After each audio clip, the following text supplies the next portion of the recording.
Have you ever posted to your Facebook parents group looking for some help in your child's behavior and gotten the response, "Behavior is communication"? What the hell does that even mean? Well, today I'm going to tell you. Good morning, everyone. Welcome back to my channel. If you're new here, my name is Kat Moore.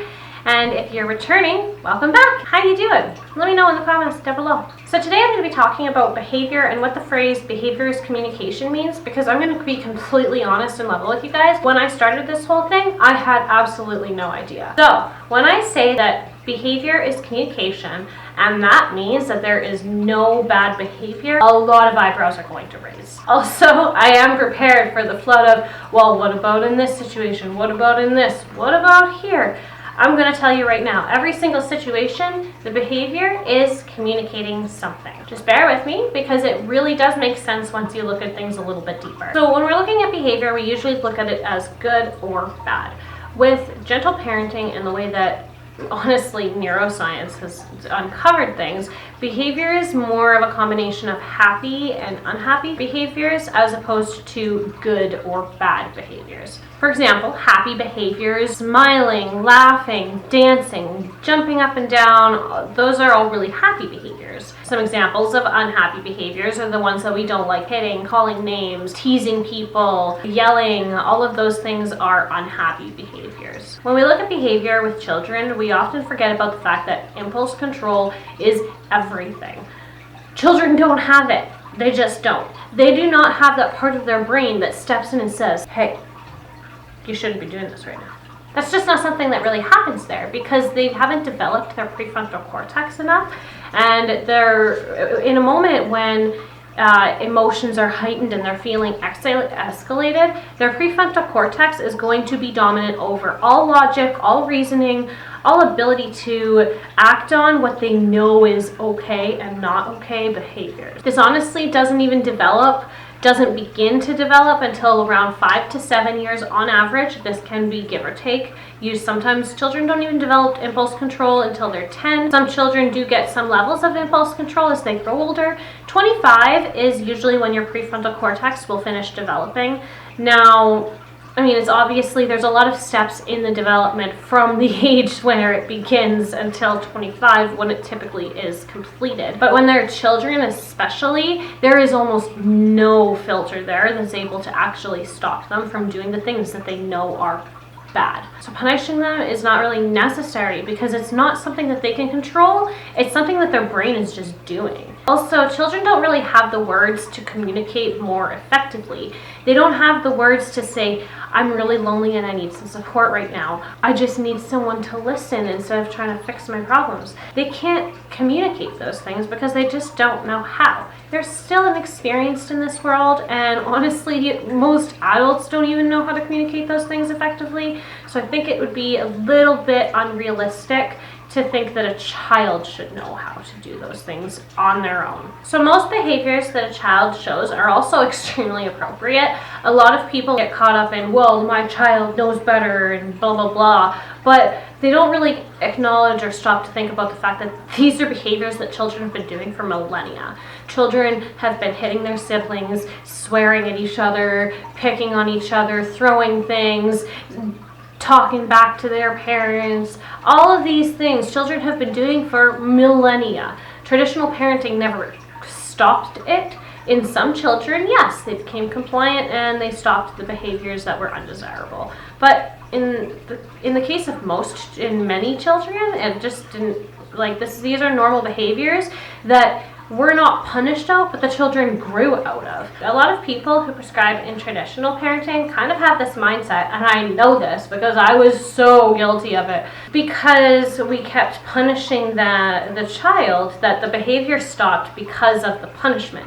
But we don't stop to think that 10, 20, 30 timeouts takes several months, and by that time the child has maybe even just grown out of the phase. There's no need to punish them to make them grow out of that. That would have just happened on its own. We often think that just because these two things correlated, that means that behavior was mixed out because of the punishment, whereas that's not the case. Compliance is only one of the types of responses that a child can have to being told what to do and to being commanded around and controlled. There are so many other things that a person can respond with. So it's really important to remember that these behaviors are appropriate. They are child appropriate, they're age appropriate for those children. And even when we're looking at what is age appropriate, a lot of people would say that it is not age appropriate for a 6-year-old to hit their baby brother. That is absolutely age appropriate. 10-year-olds hitting siblings is age appropriate. Why would it be unrealistic for a 6-year-old to still be hitting? Especially when we look at the impulse control factor. That part of their brain that says, hey, I should not maybe hit my brother, or I don't want to, doesn't kick in, so they don't have control over that. One of my favorite analogies for this is to think of it like an iceberg. So right on the surface, above the water, you've got the behavior, and that's just a small piece of the puzzle. Is this, what seems to us like this big behavior on top, is actually just the tiniest little part of everything. Underneath of the behavior is a feeling. That feeling is obviously much bigger and driven by something much deeper. So when we dig beneath that feeling and go to the biggest part of this iceberg of behavior, we have the need. So behavior, communicating the feeling that's communicating a need. So one of the things that I really struggled with about this when I first started gentle parenting was the idea that all behavior is communication. There were certain behaviors that I just couldn't really quite link to what it would be communicating. Okay, so the first thing to remember is that if the child could communicate it better, they absolutely would. They do not want to misbehave. And I know that that can seem really, really hard to believe when it looks like they're doing it intentionally. But outside of those moments when they're calmed down and not frustrated or angry, if you talk to them, they will probably tell you that they don't actually want to hurt anybody, that they don't like how they reacted, and that they just couldn't help themselves. This is a conversation that I've had a lot with my own daughter. So it's not their responsibility to learn how to do it better so that we can interpret it easier. It's our responsibility as parents to interpret what that feeling and need is beneath the behavior, give them the tools so that they can better express it when they are able to according to their brain development, as well as support them and guide them instead of being an adversary. So some of the things they might be trying to communicate are that they need connection or attention, which are both very valid needs. Just because they're not physical does not make them any less valid. Attention is often seen as oh, well, they're just trying to get attention. That is a need, and it is a valid need that needs to be met. If it is not met, then a child will find a way to get that met, even if it's not a way that we like or that they even particularly like. Other possible things could be that they are frustrated, they're hungry, thirsty, tired, don't like feeling controlled, because who does, honestly? They're afraid, they have excess energy, sensory difficulties, they don't feel heard, they don't feel validated, they want to play, or that they feel out of control and they're controlling what they can. There are honestly so many different reasons that they could be behaving in that way, and it's really up to us to dig down to the bottom of that. Ultimately, try to think about how that you would feel in each situation. When we see child behavior, we often don't equate it to anything that we would do, but we don't think of ourselves in that exact position. So when you're talking to your child, or someone else is talking to your child, or something is going on that has upset your child, really put yourself in their position. Really try to feel the way that they're feeling so that you can understand and be more on their level, because a lot of the times once we think about it, we wouldn't be okay with someone talking to us that way either. Honestly, like, that was one of the biggest revelations for me in changing my parenting. I was talking to my child in a way that I would never speak to anybody else, and that I would never be okay with someone speaking to me. So it was like something that had to change right then and there. Which, if you're having a hard time changing that, I highly recommend this book right here, How to Talk So Little Kids Will Listen.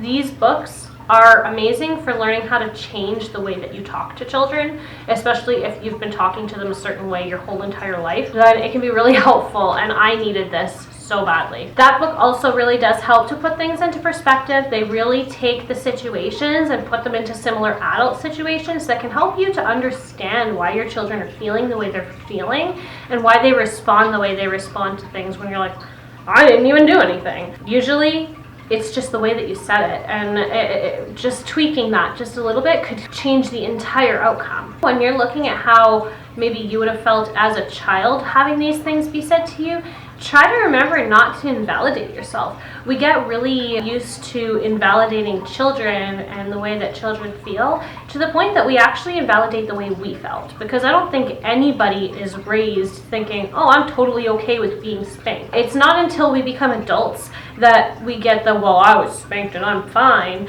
But if we think about it, we're not fine because we have learned to dismiss our feelings, our own selves, because we've completely dismissed our child selves, and that's the beginning of who we are. That is the foundation of who we are. So do not dismiss that. Allow yourself to validate the fact that you didn't like that or wouldn't have liked that. Once you realize that children are really doing the best they can in any given situation, it can be a lot easier to handle situations in a more gentle way, and it might help you even just want to do things in a little bit of a different way. You'll also really realize how many of your responses are reactive, and that was a huge revelation for me. I thought that I was parenting fully with intention, that every single move that I made as a parent was something that I was doing because I was trying to achieve a certain goal. I ended up learning when I had to try to change from that parenting to achieve the same goal, just with a different method, that it wasn't the goal that was why I was doing those things. It was my triggers and my conditioning and my reactivity that was making that be my response. So reprogramming my brain in order to change to this style of parenting was not easy. I really struggled with this particular lens change over the behavior. It took months, honestly, for me of trying actively to drill it into my head because I knew it to be true, but I just couldn't seem to grasp it in the moment, and I even still sometimes have a hard time. I am not perfect, and I don't think any gentle parent would ever claim that they are 100% gentle 100% of the time. Sometimes we yell because we're people, we're human, and we have big feelings. We don't always take care of them ourselves. But yeah, honestly, it made me realize how much of my parenting was reacting and not something that I actually wanted to do. I wanted to parent with intention, not just be reacting to everything as it came my way. Now, if you know all of this and you still are really having a hard time, I would check out this video right here that I have about yelling. These tips will really help you stop yelling. Honestly, it's not easy, but it is so worth it. I have uncovered an amazing relationship with my child, and I really want to help